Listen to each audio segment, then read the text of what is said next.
দিন আপনি লিখেছেন, বর্তমান সমাজের অনেক পরিবারে শাশুড়ি ও বউয়ের মাঝে কলহ লেগে থাকে। এ ধরনের সমস্যার সমাধানের উপায়টা কি?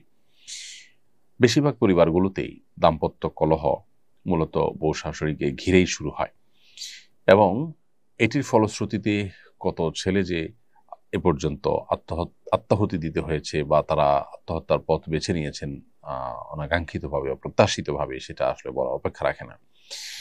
তো বউ শাশুড়ির মাঝে যে কলহ, এই কলহ দূরের উপায়টা কি? এটা দূরের উপায় হলো, প্রত্যেকটা মানুষের দায়িত্ব আছে, তার কর্তব্য আছে এবং তার অধিকারের সীমারেখা আছে। এটার জানাশোনা বাড়াতে হবে, এটার আলাপচারিতা বাড়াতে হবে, সচেতনতা সৃষ্টি করতে হবে। আমাদের দেশে যারা মারা সন্তানকে অনেক বেশি ভালোবাসেন, সবার চেয়ে বেশি ভালোবাসেন সন্দেহাতীতভাবে। কিন্তু এই ভালোবাসার কারণে সন্তানকে অনেক সময় মা এমন বেশি আগলে রাখেন যেটা আসলে মা হিসাবে তার অধিকারের সীমা ছাড়িয়ে চলে যায়।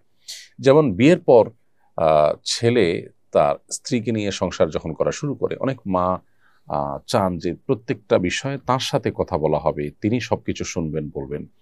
এটা অনেক ক্ষেত্রেই বাড়াবাড়ি। মায়েদের এটা বোঝা উচিত। সন্তান যখন বড় হয় তখন তার নিজস্ব মতামত সৃষ্টি হয়।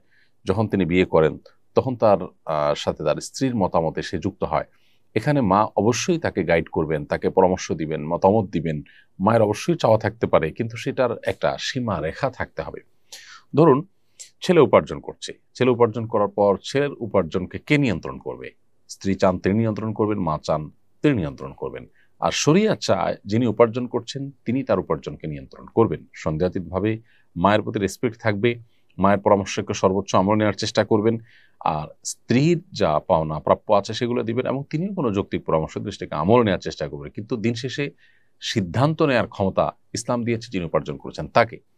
এখন মা যদি মনে করেন যে ছেলে আমার উপার্জন করে সব আমার কাছে দিবে, আমি যা খুশি তা বউকে দেব বা দেব না। অনেক প্রবাসীরা আছেন, তাদের উপার্জনের সমস্ত টাকা বাবা মা আশা করেন যে আমাদের কাছে দিয়ে দিবে, আমরা আমাদের মতো বিষয়কে নিয়ন্ত্রণ করব। এগুলো সবগুলোই কিন্তু বাড়াবাড়ি এবং বাবা মা হিসাবে তাদের যতটুকু অধিকার আছে তার সীমা ছাড়িয়ে চলে যাওয়া। সন্তানের প্রতি বাবা মা যদি জুলুম করেন তাহলে সেক্ষেত্রে আল্লাহর কাছে কিন্তু জবাবদিহিতার মুখোমুখি হতে হবে, সে বাবা মার কিন্তু বিচার হবে।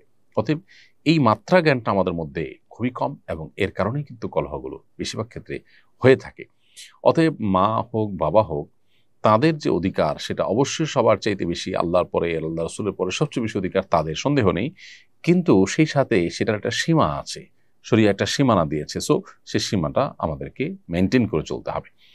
একই কথা স্ত্রীর ক্ষেত্রে প্রযোজ্য। আপনার স্বামী উপার্জন করে আনছেন, এখন কি করবেন না করবেন, কাকে দিবেন না দিবেন সব আপনি দেখবেন না, এটা একেবারে অযৌক্তিক কাজ। আপনার প্রাপ্য অধিকারটা পাচ্ছেন কিনা, আপনার ভরণ পোষণ যথাযথ পাচ্ছেন কিনা, মাও দেখবেন যে মারটা পাচ্ছেন কিনা।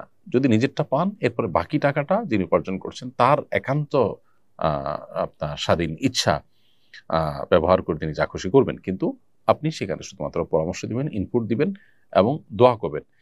স্ত্রীগণ যারা আছেন, যদি মনে করেন যে স্বামী ভুল পথে আছেন, তাহলে সেক্ষেত্রে আল্লাহর কাছে চোখের পানি ফেলে দোয়া করেন। আল্লাহ তো সবকিছু করতে পারেন, আপনি আপনার চেষ্টা করেন। কিন্তু এটা নিয়ে ঝগড়াঝাটি করে, বাড়াবাড়ি করে মনোমালিন্য তৈরি করলে তা কারোর জন্য কল্যাণকর হয় না। অতএব এই যে আমাদের যার যার পাওনার সীমারেখা, এটা আমাদের বোঝা উচিত এবং সেই সাথে দুনিয়া দিন শেষে এখানে আমাদের চাওয়াগুলো সব পূরণ হয়ে যাবে। আমি যা চাইবো সব আমার মন মতোই হতে হবে, না হলে আমি ডিপ্রেসড হয়ে যাব, আমি অনেক বেশি অস্থির হয়ে যাব। এটা একেবারেই একজন ইমানদারের সাথে যায় না। বিধায় আমাদের সহনশীল হতে হবে, ধৈর্যশীল হতে হবে, তাহলে ইনশাআল্লাহ এই পারিবারিক কলহগুলো কমবে।